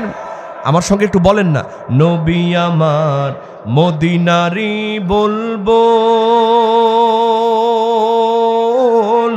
আমার আল্লাহ প্রেম করিয়া নামটি দিলেন মুহাম্মদ রাসূল। সেই নবীকে ভুল বুঝিলে, সেই নবীকে ভুল বুঝিলে থাকবে না ঈমান। আশিক বিনে কে বুঝিবে আমার দয়াল নবীর শান, উম্মত বিনে কে বুঝিবে আমার দয়াল নবীর। কষ্ট হচ্ছে, কষ্ট হচ্ছে। আবু জেহেল কয়টা চেয়ার তৈরি করেছে মনে আছে? আবু জেহেল আবু লাহাব ষড়যন্ত্র করেছিল, দুইটা চেয়ার তৈরি করে চিন্তা করেছিল, স্বর্ণের চেয়ারে বিদেশি বিচারককে বসাবে, আর রৌপের চেয়ারে আবু জেহেল নিজে বসবে, আর আল্লাহর নবীজিকে দাঁড়ায় দাঁড়ায় জব্দ করবে। কথা কোন ঠিক কিনা? আমার ভাইয়েরা, আল্লাহ পাক বললেন, নবী চিন্তা করবেন না, আবু জেহেল যতই ষড়যন্ত্র করুক না কেন, ওই স্বর্ণের চেয়ারে আমি আল্লাহ আপনাকে বসায় ছাড়বো। জোরে জোরে কন্যা বাবা সুবহানাল্লাহ। আমার ভাইয়েরা, আল্লাহ নবীজির কাছে একটা পত্র লিখে দিল আবু জেহেল, ট্রাইব্যুনাল গঠন করে আল্লাহ নবীজির কাছে পত্র লিখে দিল, মুহাম্মদ বিন আব্দুল্লাহ, তুমি যদি সত্য আল্লাহর নবী হয়ে থাকো, আমাদের বিচার কার্যে একবার একটু দেখা করো, তোমার একটা বিচার ফায়সালা আমরা করতে চাই। তুমি যদি সত্য নবী হয়ে থাকো তাহলে বিচার কার্যে আসো। আল্লাহর নবীজি ওই পত্রখানার মধ্যে একটা চুমা দিয়া আবু জেহেলের বিচার কার্যের দিকে রওনা করবেন। আমার ভাইয়েরা, পাশেই বসে আছেন হযরতে ওমর। সুবহানাল্লাহ কবেন না? হযরতে ওমর বলছেন, নবী, আবু জেহেলের পরিকল্পনা ভালো না। ও নবী, আপনি আবু জেহেলের দিকে যাবেন না। ওই আবু জেহেল আমাকে দিয়ে আপনাকে মারার প্ল্যান করেছিল, কিন্তু পারে নাই। ও নবী, আবু জেহেলের ষড়যন্ত্র ভালো না, আপনি কিন্তু আবু জেহেলের দিকে যাবেন না। আমি ওমরকে একবার পাঠায় দেন, এক থাপ্পড় দিয়া আবু জেহেলকে দুনিয়া থেকে বিদায় করে দিই। ওমরের বুকে সাহস আছে না নাই? জোরে বলেন, আছে না নাই? ওমরের মতো একজন যুবক যদি বাংলাদেশে থাকতো, কোরআনের পাখিদেরকে ওই জালিম সরকার খাঁচার মধ্যে রাখতে পারতো না। কথা বলেন ঠিক কিনা? জোরে বলেন ঠিক কিনা? হযরত ওমর যেই রাস্তা দিয়া যেতেন, শয়তান পর্যন্ত ওই রাস্তা দিয়া যেত না। সুবহানাল্লাহ কবেন? কিতাবের মধ্যে এসেছে, হযরত ওমর তিনি যখন রাষ্ট্রের দায়িত্ব পালন করতেন, তিনি রাতের বেলা ঘুমাতেন না, এলাকার জনগণ কেমন আছে দেখার জন্য বের হয়ে যেতেন। আমার ভাইয়েরা, কথায় কথা বাড়ে, এই ছোট্ট ছোট্ট কথাগুলি না বললে ওয়াজটা বুঝতে পারবেন না। হযরত ওমর ছদ্মবেশে যাচ্ছেন, গভীর রজনীতি, একটা সুন্দরী যুবতী মেয়ে ওই পথে আসতেছে। হযরত ওমর অবাক হয়ে গেলেন, বললেন, মেয়ে, এই গভীর রজনীতে তুমি তো আসতেছো, তোমার কি ভয় লাগতেছে না? তোমাকে তো ধর্ষণ ফ্রিজিং করতে পারে। আমার ভাইয়েরা বলেন তো, এই বাংলাদেশে শত শত পুলিশ থাকার পরেও ধর্ষণ ইফটিজিং আছে না নাই? কারণ কোরআনের আইনটা সংসদে পাশ নাই। কথা কোন ঠিক কিনা? ধর্ষণ ইফটিজিং তো তাদেরকেই করা হয় যারা বেপরদা হয়ে অধিকাংশ মহিলা চলাফেরা করে। দুই একটা বোরকাওয়ালা মেয়েদেরকেও করে, এরকম কিছু কুলাঙ্গার আছে না নাই? তবে অধিকাংশ জায়গায় দেখা যায় যারা বেপরদা হয়ে চলাফেরা করে, এই ধরনের মেয়েরা ইফটিজিং এর শিকার হয়। কথা কোন ঠিক কি? আরে ভাই, আপনি বেপরদা হয়ে চলাফেরা করেন, আল্লাহ বলছেন মেয়েরা পর্দা করো, আর ওরা স্লোগান দিচ্ছে রাতের আধার ভাঙবো, স্বাধীনভাবে চলবো। এই স্লোগান দিয়ে রাস্তায় যখন নামতেছে, ধর্ষণ বাড়তেছে না কমতেছে? বাড়ছে। আমার ভাইয়েরা, এই দেশে মহিলা পুলিশও রেহাই পায় না। মহিলা পুলিশ আছে না? মহিলা পুলিশেরও দরকার আছে, কারণ মেয়ে যদি আসামি হয় তাহলে তো মহিলা পুলিশই ধরবে। কথা কোন ঠিক কি? বিশ্বাস করেন মুসলমান, ঢাকার শাহবাগে রাতের বেলা মহিলা পুলিশের ডিউটি পড়েছে। মহিলা পুলিশ রাতের বেলা টহল দিচ্ছে, এমন সময় একটা সিসকা চোর চুরি করে দৌড় মারছে। ওই মহিলা পুলিশ চোরের পিছনে পিছনে দৌড়। চোর অন্ধকার গলির মধ্যে ঢুকেছে, মহিলা পুলিশ অন্ধকার গলির মধ্যে ঢুকেছে। অনেকক্ষণ ধাপড়া ধাপড়ি করে, কেউ কাউরে ছাড়ে না। পেছন থেকে আরো মহিলা পুলিশেরা বলে, ম্যাডাম ছাড়ে দেন, চলে আসেন। ওই রকম সিসকা চোর ধরে কোনো লাভ নাই। সঙ্গে সঙ্গে মহিলা পুলিশ ওই অন্ধকার গলির মধ্যে থেকে চিৎকার মিয়া বলতেছে, আরে মিয়া, আমি তো চোরকে ছেড়ে দিছি, কিন্তু চোর দেখি আমারে ছাড়ে না। চোর দেখে অন্ধকারের মধ্যে নরম নরম লাগে। ধরছে জন্মের ধরা, যা সে কপালে হবে কাল সকালে। তাহলে বলেন তো মুসলমান, মহিলা পুলিশ যদি রেহাই না পায়, বেপরদা হয়ে চলাফেরা করে, সাধারণ মেয়েকে রেহাই পাবে? মা বোনদেরকে বলি, মা আপনাদের জন্য মেসেজ হলো, মা আপনি স্টার জলসা জি বাংলা দেখা ছাড়েন। কারণ স্টার জলসা জি বাংলা যখন থেকে এসেছে তখন থেকেই মেয়েদের পাখি আর কিরণমালার শরীরে জুটেছে। কথা কোন ঠিক কিনা? এই পাখি কিরণমালা ড্রেস পরে মেয়েরা ঘুরতেছে, এজন্য তারা বেপরদা হয়ে চলতেছে। স্টার জলসা জি বাংলা ছেড়ে যদি মায়েরা কোরআনুল কারীম অন্তরে ঢুকায় দেয়, আজও মায়েদের পেট থেকে আল্লাহর ওলি বের হয়ে যাবে। কথা কোন ঠিক কিনা? গভীর মনোযোগ মুসলমান, হযরত ওমর কোরআন দিয়ে রাষ্ট্র পরিচালনা করতেন। আশ্চর্য হয়ে গিয়া বললেন, মেয়ে তোমাকে তো ধর্ষণ ইফটিজিং করতে পারে, তুমি রাতের বেলা কেন এরকম হেঁটে হেঁটে আসতেছ? মেয়েটি ওমরকে চিনতে পারে নাই। মেয়েটি বললেন, ও যুবক, তুমি কি জানো না আমাদের এমন একজন রাষ্ট্রপ্রধান আছে, তার নাম হলো হযরত ওমর। কোরআন নামক সংবিধান দিয়া রাষ্ট্র পরিচালনা করে, এজন্য রাতের বেলা একা একা যেতে আমার কোনো ভয় লাগে না। জোরে জোরে কন্যা বাবা সুবহানাল্লাহ। সেই ওমর বলছেন, নবী আপনি আবু জেহেলের দিকে যাবেন না, আমি ওমরকে পাঠায় দেন, এক থাপ্পড় দিয়া আবু জেহেলকে দুনিয়া থেকে বিদায় করে দিই। জোরে কন সুবহানাল্লাহ। গভীর মনোযোগ মুসলমান, আল্লাহর নবীজি বললেন, ও আমার সাহাবী ওমর, চিন্তা করো না, টেনশন করো না। আজকে আবু জেহেল, আবু লাহাব, উতবা, সাইবা যতই ট্রাইব্যুনাল গঠন করুক না কেন, তারা আমার কিছুই করতে পারবে না, কারণ আমার সঙ্গে আছেন আল্লাহ সুবহানাহু ওয়া তাআলা। আল্লাহর সাহায্য আছে না নাই?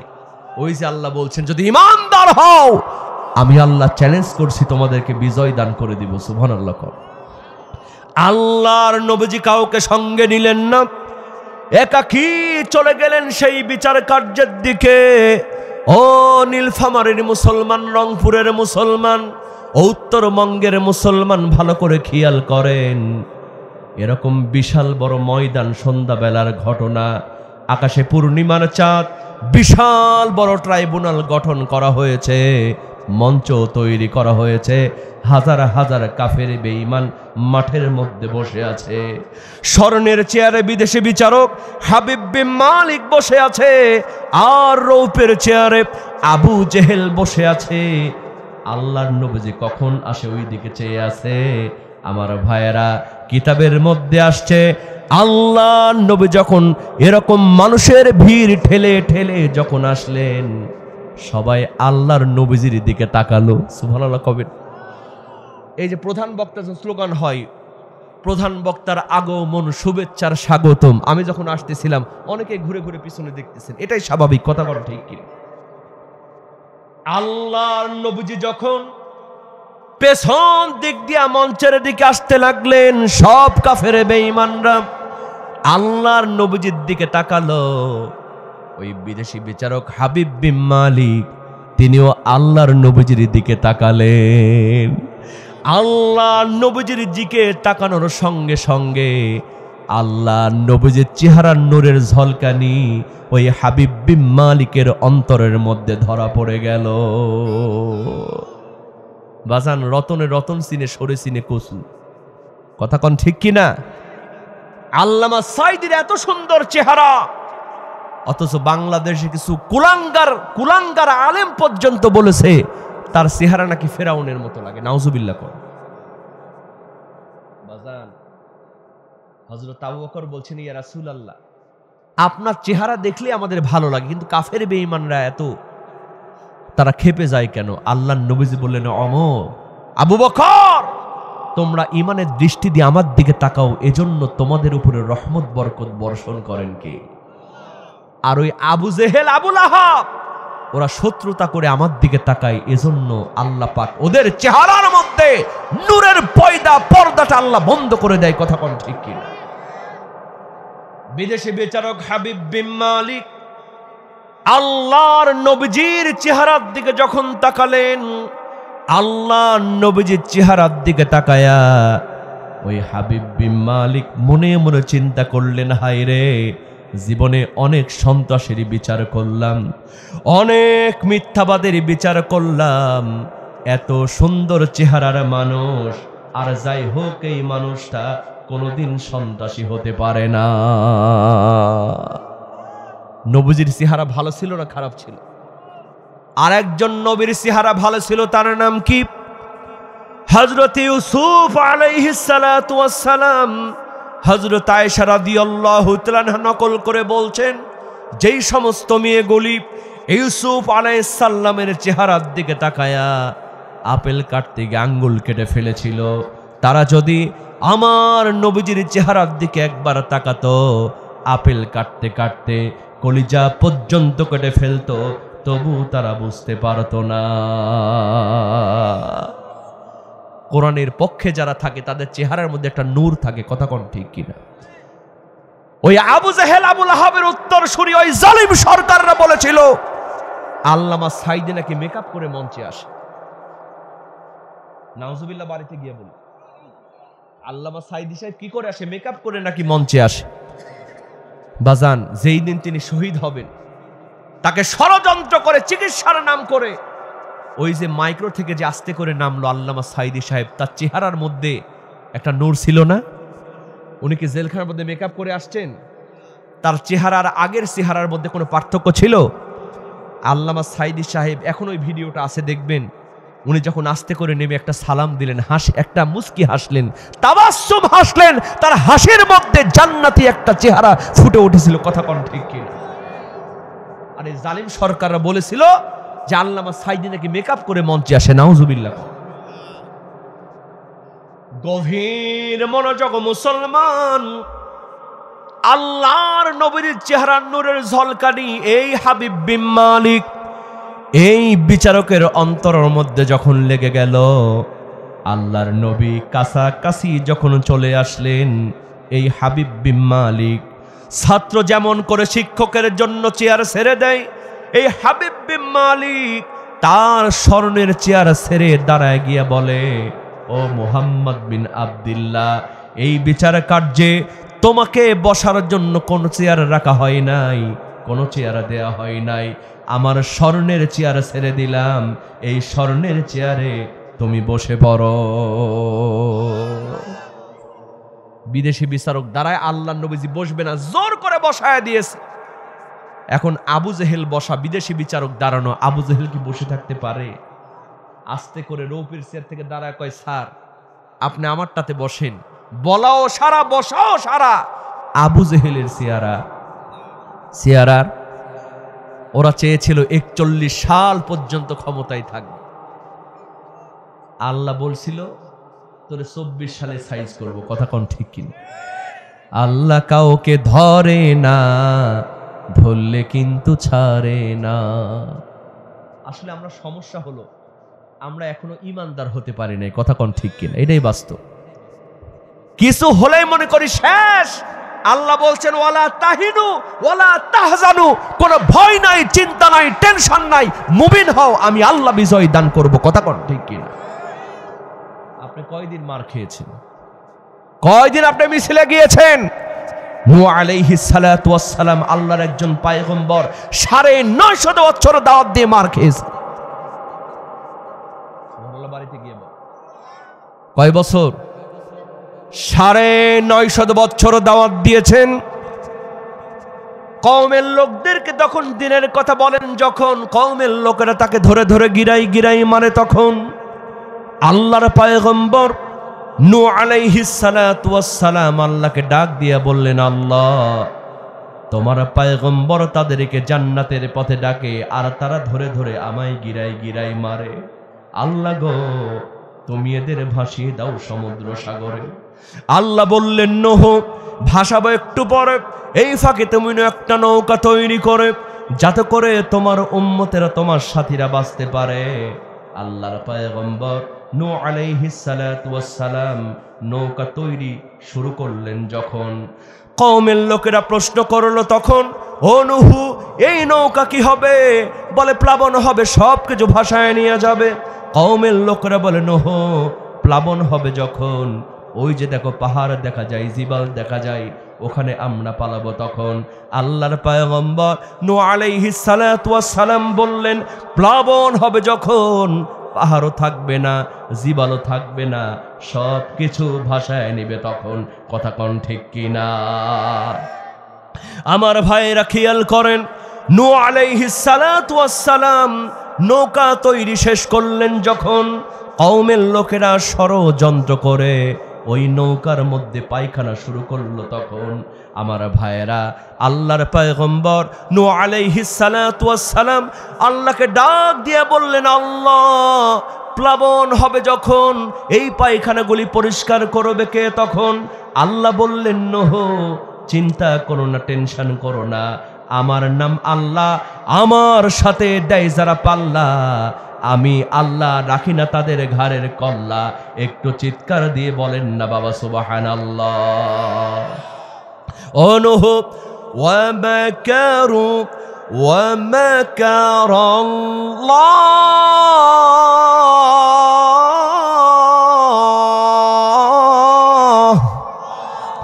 ওয়াল্লাহু খায়রুল মাকিরিন।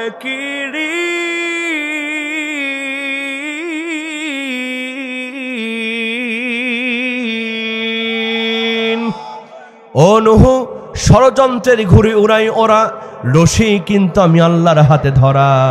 সময় আসবে যখন আমি আল্লাহ জবাব দেব, তখন আমার ভাইয়েরা একে একে সবার পায়খানা করা হলো সে সোনার বাংলাদেশ। এক বুড়ি থাকলো বাকি, চিন্তা করে আমি আর কেন থাকবো বাকি, বয়স আমার 80, হাঁটতে পারি না বেশি, অন্তত গ্রামবাসীর পক্ষে নূহের বিপক্ষে নৌকায় একটা সিল মেরে আসি। এই চিন্তা করে 80 বছরের বুড়ি নৌকার মধ্যে পায়খানা শুরু করলো। যখন স্লিপ খেয়ে ওই পায়খানার মধ্যে পড়ে গেল, তখন আমার ভাইয়েরা পড়লো 80 বছরের বুড়ি, আর যখন বের হলো তখন হয়ে গেল 16 বছরের ছুরি। এই খবর পৌঁছায় গেল তাড়াতাড়ি, নূহের নৌকার পায়খানা মাখলে যৌবন আসতে দে ফিরি, তোমরা আর কেউ করো না কো দেরি, botanic aroma Fair and Lovely মনে করে মাখো তাড়াতাড়ি। আমার ভাইয়েরা বাঙালি ফ্রি পাইলে কোনো হুঁশ থাকে না, কথা কোন ঠিক কিনা?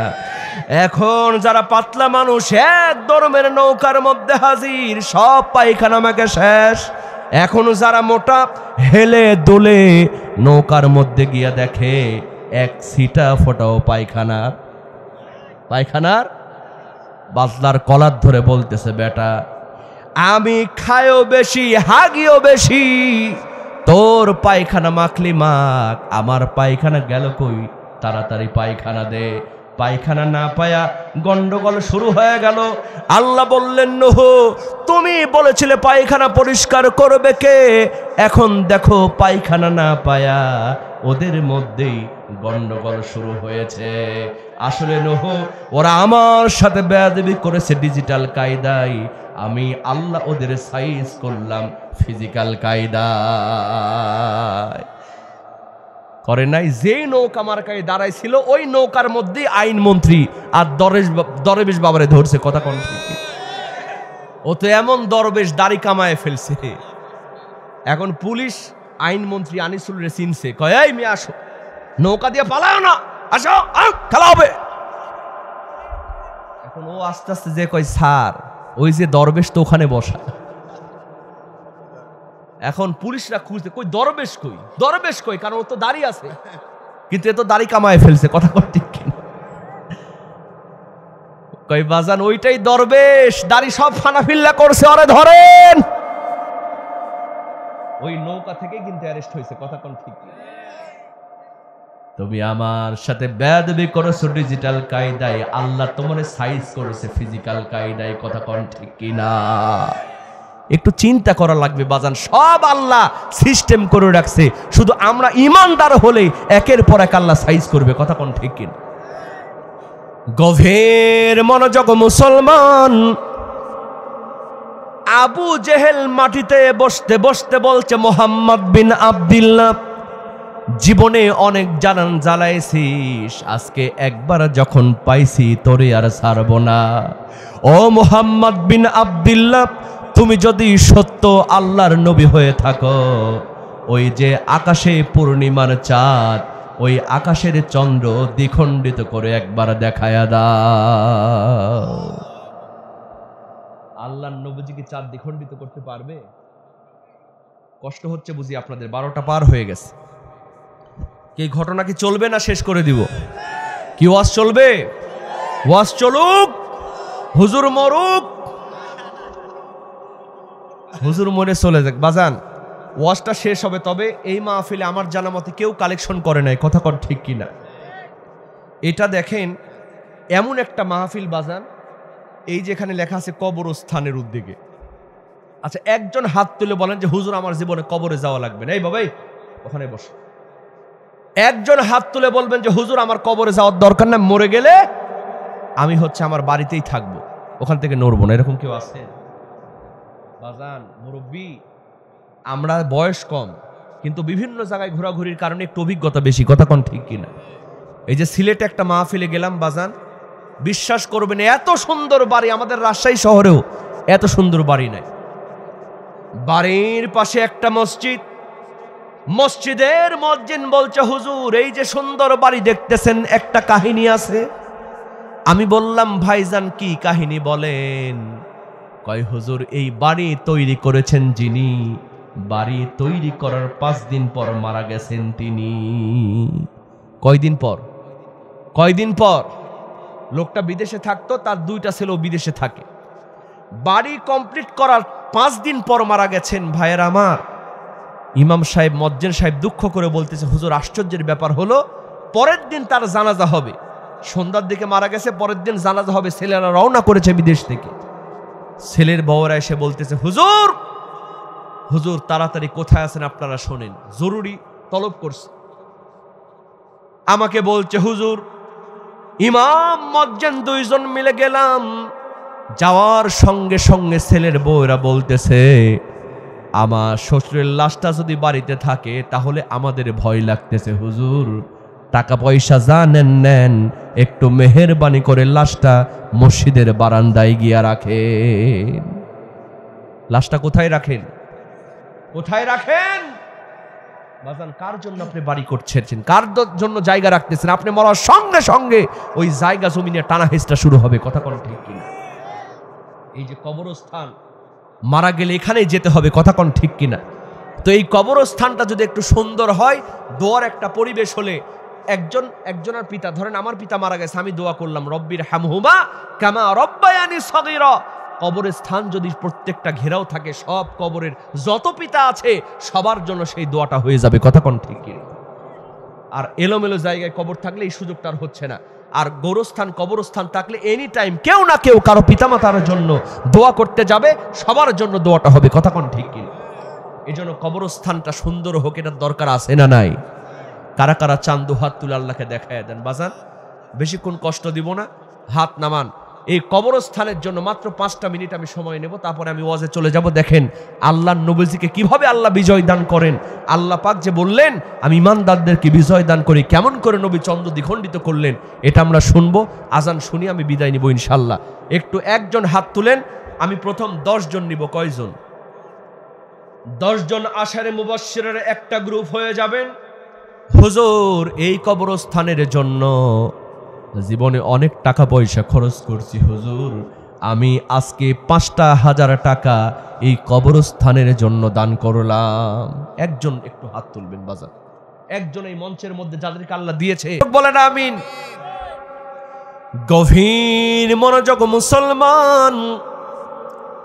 আবু জেহেল সরাসরি মাটিতে বসতে বসতে বলল, মুহাম্মদ, অনেক জানান জ্বালাইছিস, আজকে একবার যখন পাইছি তোরে আর ছাড়ব না, তোর নামে নতুন একটা মামলা দেব। আবু জেহেল বলল, মুহাম্মদ বিন আব্দুল্লাহ, ওই যে আকাশে পূর্ণিমার চাঁদ দেখা যায়, তুমি যদি সত্য আল্লাহর নবী হয়ে থাকো, ওই আকাশের চন্দ্র দ্বিখণ্ডিত করে দেখাও। আল্লাহর নবী বিশ্ব নবী মুহাম্মদুর রাসূলুল্লাহ সাল্লাল্লাহু আলাইহি ওয়াসাল্লাম বললেন, চাচা, ও চাচা, ওই আকাশের চন্দ্র দ্বিখণ্ডিত করব ঠিকই, কিন্তু তার আগে আমাকে একটু সময় দেওয়া লাগবে। আমি 2 রাকাত নামাজ পড়ে আমার রবের কাছ থেকে আমি চেয়ে নেব। কয় রাকাত নামাজ? জোরে বলেন, কয় রাকাত নামাজ? 2 রাকাত নামাজ পড়ে আমি রবের কাছ থেকে চেয়ে নেব। আল্লাহ বলছেন, ইয়া আইয়ুহাল্লাযীনা আমানুস্তাঈনু বিস-সাবরি ওয়াস-সালাহ, হে ঈমানদারেরা, তোমরা সাহায্য চাও নামাজ এবং ধৈর্যের মাধ্যমে। কথা কোন ঠিক কিনা? আর আজকে তো আমরা ফজরের নামাজই পড়ি না। আমরা তো ফজরের নামাজই পড়ি না। এখানে অনেকেই বসে আছেন, এশার নামাজটা হয় নাই। সকালে ফজরের নামাজও আমি যুবকদের কাছে করজোর মিনতি করি, যুবক, ওয়াজ জীবনে মেলা শুনেছ, কিন্তু কিয়ামত পর্যন্ত ওয়াজ যদি শোনো আর যদি ফজরের নামাজটা মিস করো, জান্নাত মিলবে? কি বলেন, মিলবে? কেমন করে ঘুমাও তুমি, কেমন করে ঘুমাও তুমি, ফজর করে কাজা, এমনও তো হতে পারে জোহরে জানাজা। মুসলিম হয় না জন্ম নিলে মুসলমানের ঘরে, কাফের মুমিন তফাৎটা হয় সালাতের উপরে। এই জীবনে সালাত যেন হয় না কভু কাজা, এমনও তো হতে পারে আগামীকাল জোহরে জানাজা। ঠিক কিনা বলে? নামাজ পড়তে রাজি আছেন তো? রাজি আছেন তো ইনশাআল্লাহ? আল্লাহ কবুল করুক, বলে না আমিন। আল্লাহ নবীজি বললেন, চাচা, আমাকে একটু সময় দেওয়া লাগবে, আমি 2 রাকাত নামাজ পড়ে আমার রবের কাছ থেকে চেয়ে নেব। আমার ভাইয়েরা, আবু জেহেল সময় দেবে না, কারণ আবু জেহেলের মধ্যে সন্দেহ আছে না নাই? কেউ না চিনলেও আবু জেহেল চিনত মুহাম্মদকে। মাঝে মধ্যে হাতের মুঠার মধ্যে পাথর নিয়ে বলতো, মুহাম্মদ, বলো তো কয়টা পাথর? কয় চাচা 3টা। খুলে দেখে সত্যি 3টা। আবার হুট করে না কয়, মুহাম্মদ, এবার বলো কয়টা পাথর? কয় চাচা এবার 5টা। খুলে দেখে সত্যি 5টা। কয়, মুহাম্মদ, তুমি এগুলো বলো কেমনে? কয়, চাচা, আমি যে আল্লাহর নবী। জোরে কোন সুবহানাল্লাহ। আল্লাহর নবীজি বলতেন, চাচা, ওই হাতের পাথরগুলো যদি আমি নবীর নামে কালিমা পড়ে আপনি কি ঈমান আনবেন? কয়, আমি একা নয়, তোমার চাচি শুদ্ধা ঈমান আনবো। আল্লাহর নবীজি আঙ্গুলি যখন পাথরের দিকে ইশারা করতেন, পাথরের জবান দিয়া বেরিয়ে যেত কালিমা লা ইলাহা ইল্লাল্লাহ মুহাম্মাদুর রাসূলুল্লাহ সাল্লাল্লাহু আলাইহি ওয়াসাল্লাম। আবু জেহেল এক ঝিরকে বেড়ে পাথর ফেলে দিয়ে এক দৌড় দিয়া বলতো, মুহাম্মদ, জীবনে অনেক বড় জাদুকর দেখছি, তোমার মতো এত বড় জাদুকর তো দেখি নাই। আবু জেহেল ঈমান আনে নাই। আবু জেহেলের সন্দেহ আছে, তাই এই সময় দিলে এইটাও পারবে। কথা কোন ঠিক কিনা? ওই জালিম সরকার বুঝতে পেরেছিল, ডক্টর মিজানুর রহমান আজহারীকে যদি ময়দানে ছেড়ে দেয়া হয়, বাংলাদেশের কোনো স্টেডিয়ামে জায়গা দেয়া যাবে না, কথা কোন ঠিক কিনা? ওরা জানতো, এজন্য সিনেমার নায়ক নায়িকাদের ব্যাপারে কোনো বিচার নাই, আর খালি আলেমদেরকে ধরে ধরে বিচার করতো, কথা কোন ঠিক কিনা? দেশ ছিল একটা, বিচার হয়েছে কয় রকম। বাংলাদেশের নায়ক নাম হলো তার শাকিব খান, সে একটা বাচ্চা পয়দা করলো, বাচ্চার মায়ের নাম হলো নায়িকা অপু বিশ্বাস। এর কয়েকদিন পর আরেকটা বাচ্চা পয়দা করলো, বাচ্চার মায়ের নাম হলো নায়িকা বুবলি। দেখলাম তার নিয়ে গান তৈরি হয়ে গেল, কেউ ফেরে না খালি পেটে শাকিব বাবার দরবারে।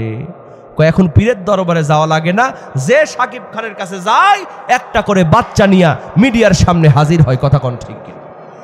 বলেন তো মুসলমান, ওই জালিম সরকারের কোন প্রশাসনের লোক, কোন আইনজীবী, কোন বুদ্ধিজীবী এই শাকিব খানকে কে একবারও জিজ্ঞেস করেছিল, ও শাকিব খান তুমি যে বিয়ে করেছো তোমার কাবিননামাটা কই? কেউ বলেছিল? অথচ আল্লামা মামুনুল হক তার স্ত্রীকে নিয়ে বেড়াতে গিয়েছে, আগে জিজ্ঞেস করা হয়েছে তোর কাবিননামা কই, কথা কোন ঠিক কি? নায়িকা পরিমণি জেল থেকে যখন বের হয়, তার হাতের মধ্যে পায়ের মধ্যে মেহেদি লাগানো থাকতো, কিন্তু মুফতি আমির হামজা, কোরআনের পাখি আল্লামা সাইদি, রফিকুল ইসলাম মাদানী, তারা যখন জেল থেকে বের হতো তাদের হাতের মধ্যে পায়ের মধ্যে ডান্ডা বেরি লাগানো হতো। দেশ ছিল একটা, বিচার করেছিল দুই রকম, কারণ ওই জালিম সরকার জানতো এদেরকে ছেড়ে দিলে আমার গুদি আগেই চলে যাবে, কথা কোন ঠিক? আবু জেহেল চিন্তো, আবু জেহেল সময় দিবে না, কয় মুহাম্মদ তোমারে সময় দেওয়া হবে না, নামাজ পড়ার সময় তোমারে দেয়া যাবে না। আবু জেহেল সময় দেবে না, কারণ আবু জেহেলের মধ্যে ভয় আছে। সঙ্গে সঙ্গে বিদেশি বিচারক হাবিব বিন মালিক বলছেন, মুহাম্মদ বিন আব্দুল্লাহ, এই বিচার কার্যের আমি হলাম চিফ গেস্ট, আমি হলাম প্রধান বিচারক, আমি তোমাকে অর্ডার দিয়া দিলাম, তুমি 2 রাকাত নামাজ পড়ে তোমার রবের কাছ থেকে চেয়ে নাও। আল্লাহর নবী 2 রাকাত নামাজ পড়ে হাত তুলে দোয়া শুরু করলেন। ও রংপুরের মুসলমান, দেখেন আল্লাহর সাহায্য কেমন। আল্লাহর নবীজি হাত তুলে যখন দোয়া শুরু করলেন, জিবরিল আমিন এসে বললেন, ইয়া রাসূলুল্লাহ, ইয়া হাবিবাল্লাহ, আঙ্গুলি ইশারা করার দায়িত্ব আপনার, আর চন্দ্র দ্বিখণ্ডিত করার দায়িত্ব আমার আল্লাহ। নবী গো, টেনশন করবেন না, চিন্তা করবেন না, আঙ্গুল ইশারা করার দায়িত্ব আপনার, আর চাঁদটাকে দ্বিখণ্ডিত করার দায়িত্ব কার? আল্লাহর নবী আঙ্গুলি যখন ইশারা করলেন, চাঁদ দ্বিখণ্ডিত হতে শুরু করলো, চাঁদ কাঁপতেছে। আল্লাহর নবীজি বললেন, চাঁদ তুমি কিসের জন্য কাঁপো? চাঁদের জবান সঙ্গে সঙ্গে খুলে গেল। চাঁদ বলতেছে, নবী আপনি শুধু মানুষের নবী নন, আপনি হলেন আমি চাঁদেরও নবী। আপনি অর্ডার করেছেন, আপনার অর্ডার পালন করতে গিয়া আমি চাঁদের যদি কোনো বেয়াদবি হয়ে যায়, কাল কিয়ামতের ময়দানে আল্লাহর কাঠগড়ায় জবাব দেয়া লাগবে, এজন্য আমি নবী কাঁপতেছি। আল্লাহর নবী আবার আঙ্গুল ইশারা করলেন, চন্দ্র আবার মিলিত হয়ে গেল। আমার ভাইয়েরা বলেন তো, এই ঘটনার কথা পবিত্র আল কোরআনুল কারীমের মধ্যে আছে না নাই? আল্লাহ বলছেন, ইকতারাবাতিস সাআতু ইনশাক্কাল কমর। আল্লাহু আকবার বলেন। ওই যে চাঁদ দ্বিখণ্ডিত হলো, এখন পর্যন্ত চাঁদের মধ্যে ওই দাগটা আছে, ফাটলের দাগটা আছে, কিয়ামত পর্যন্ত থাকবে, কথা বলেন ঠিক কিনা? আল্লাহর নবী আঙ্গুল ইশারা করলেন, চন্দ্র মিলিত হয়ে গেল। এই দৃশ্য দেখে ওই বিদেশি বিচারক হাবিব বিন মালিক চেয়ার থেকে লাফ দিয়ে দাঁড়ায় গিয়ে বলতেছে, হায় রে আবু জেহেল, বাড়ির কাছে থাকার পরেও তুই নবী চিনলি না, তোর বাড়ির পাশে থাকার পরেও তুই নবী চিনলি না। যেই মানুষটা আঙ্গুলির ইশারা দিয়া আকাশের চন্দ্র দ্বিখণ্ডিত করতে পারে, আর যাই হোক এই মানুষটা আল্লাহর নবী না হয়ে পারে না। জোরে কোন সুবহানাল্লাহ। আবু জেহেলের মুখটা কালো হয়ে গেল। আমার ভাইয়েরা দেখবেন, আবু জেহেল যেমন নবীকে চিনতে পারে নাই, এই জালিম সরকার সাইদি সাহেব মিজানুর রহমান আজহারিকেও চিনতে পারে নাই। কথা কোন ঠিক কিনা? আজহারি সাহেবকে বানায় দিল জামাতের প্রোডাক্ট। বিদেশে তিনি বড় বড় মাহফিল করছেন, আর আমরা দেশের মানুষ তাকে চিনলাম না। তা আমাদের আর আবু জেহেলের মধ্যে পার্থক্য কোথায় থাকলো? কথা কোন ঠিক? বিদেশি বিচারক বলছে, মোহাম্মদ বিন আব্দুল্লাহ, আমি তোমার বিচার করতে পারবো না, আর কে কি করবে আমি জানি না। তুমি যে হাতের ইশারা দিয়ে চন্দ্র দ্বিখণ্ডিত করেছ, ও মোহাম্মদ বিন আব্দুল্লাহ, আমি বিশ্বাস করলাম তুমি সত্যি আল্লাহর নবী। সুতরাং মোহাম্মদ বিন আব্দুল্লাহ, আর তুমি দেরি করো না, জলদি করে পড়ায় দাও লা ইলাহা, সবাই পড়েন, লা ইলাহা ইল্লাল্লাহ মুহাম্মাদুর রাসূলুল্লাহ সাল্লাল্লাহু আলাইহি ওয়াসাল্লাম। আল্লাহ পাক এজন্য বলছেন, মুসলমান, ওয়ালা তাহিনু ওয়ালা তাহজানু ওয়া আনতুমুল আ'লাউন ইন কুনতুম মুমিনিন। কোনো চিন্তা নাই, টেনশন নাই, ভাবনা নাই, হতাশ হও না, ঈমানদার হও, আমি আল্লাহ তোমাদেরকে বিজয় দান করে দিব। কথা কোন ঠিক কি? এই যে সরকারের যে পতন হলো, আমরা কেউ ভাবছিলাম যে এত হুট করে শেখ হাসিনা পালায়া যাবে? আমরা চাইছিলাম একটা নির্বাচন হোক, শেখ হাসিনা ক্ষমতা থেকে যাক, কিন্তু আল্লাহ বললেন না, ওরে আমি দেশ ছাড়া করব। তোমাদের চেয়ে পরিকল্পনা আমি আল্লাহর ভালো জানা আছে। কথা কোন ঠিক কিনা?